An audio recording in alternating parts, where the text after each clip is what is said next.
معانا صاحب العربيه اللانسر كريستالا اللي اتجددت.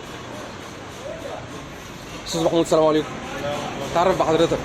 انا محمود فرج.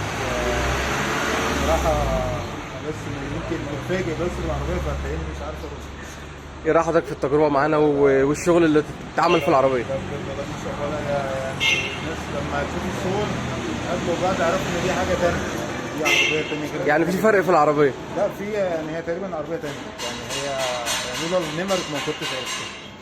درجه لون الحمد لله، فروقات، دواخل اللي اتعملت، لا وجنط لا كله كده زي الفل. حد بتتعامل. والله يا جماعه بالامانه اقسم بالله مش عشان خاطر انا يعني خارج من عند الناس، بس بصراحه لا هم تعامل جميل، الناس محترمه. العربيه بصراحه انا متفاجئ بيها يعني، ورب بس يعني ايه يكملها بالشكل. ربنا يبارك لك فيها يا فندم. نورت الدنيا يا استاذ محمود.